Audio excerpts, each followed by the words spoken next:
The Amnesia series has now been going strong for about 13 years. While each title ticks a few first-person horror boxes, they each try something different. Coming off the release of Amnesia Rebirth, I'd expect the developer to focus on delivering a more story-focused experience for a broader audience appeal. However, that doesn't seem to be the case with their newest release, Amnesia: The Bunker.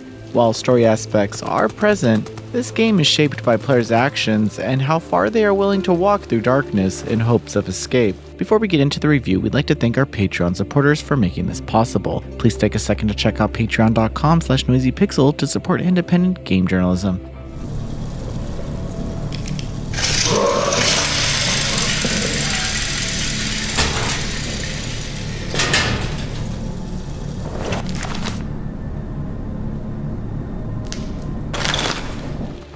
Amnesia: The Bunker is hands down one of the scariest games I've played this year. It has a knack for deceptively getting you preemptively scared as you navigate tight corridors and maze-like areas. The game takes place during World War I, where players assume the role of Henry Clement. The opening acts as a tutorial to the game's systems, but this only scratches the surface of what you can do. I feel like this is one experience best left untarnished, so if you do plan on playing, I'd just say skip to the score and find your way. This opening teaches the bare minimum of how to utilize the game's systems, and the developers expect players to expand on this without guidance to get through the upcoming trials. Nevertheless, I kept my mind open as Henry woke up alone in the bunker with a scary monster roaming in the dark. With only a manual flashlight and a gun and no bullets in hand, I set out to find an exit. When I say this game doesn't guide you, I mean it. You encounter a room with a map, save point, and generator, which I treated as a base. Here, you can manage your items with a storage box and find your bearings because everything outside of this room is anxiety-inducing. Begin clearing rooms and experimenting with items to determine how to progress. There are in-game goals that reveal themselves on the map, but I found myself creating my own list of objectives. It's here that I wish that the map in the base had the option to make your own markings, such as drawing on it to show which rooms you've cleared. After a few hours, this isn't a problem because you've basically memorized every area, but upon starting a new game, items and even passcodes are randomized, so you'll need to clear rooms all over again. Yes, it's a minor gripe, but the immersive aspect of the map feature still works in the big scheme of things. Amnesia: The Bunker does everything possible to keep you on your toes. Every action requires some hesitation considering the monster is always a threat.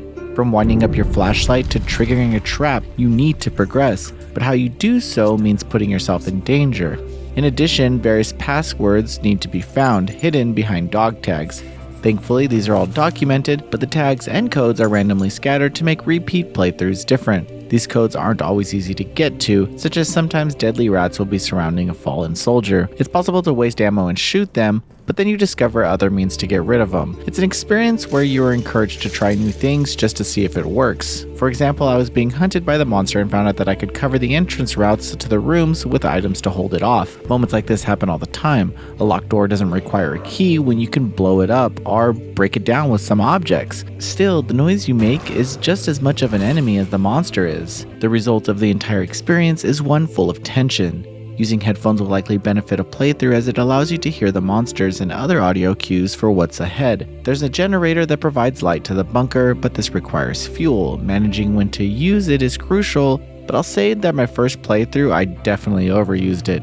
The manual aspects come into play here as you can set a stopwatch to time how much fuel is left in the generator.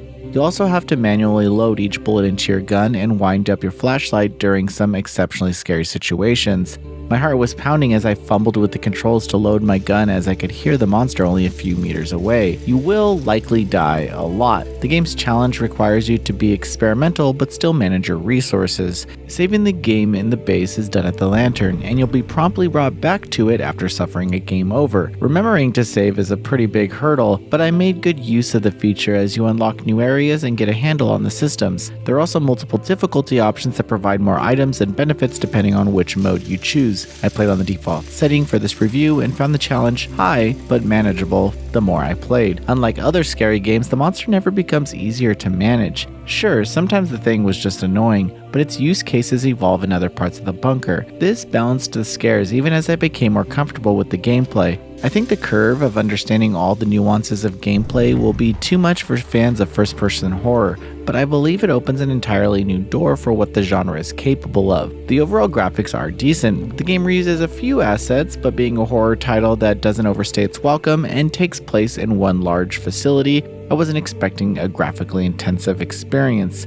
However, each area varies, and the notes discovered shed light on the actual plot. I would encourage all players to read these notes as they outline some gameplay mechanics and possible solutions to puzzles.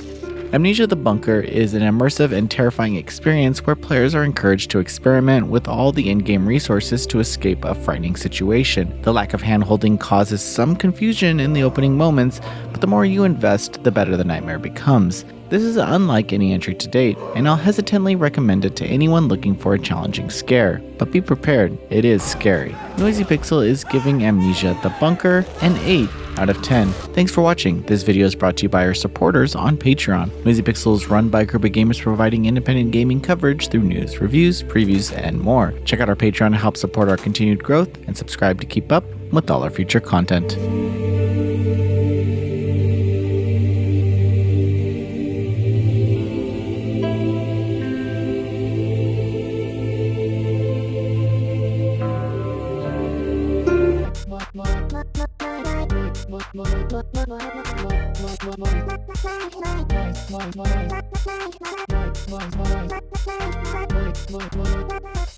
Noisy Pixel.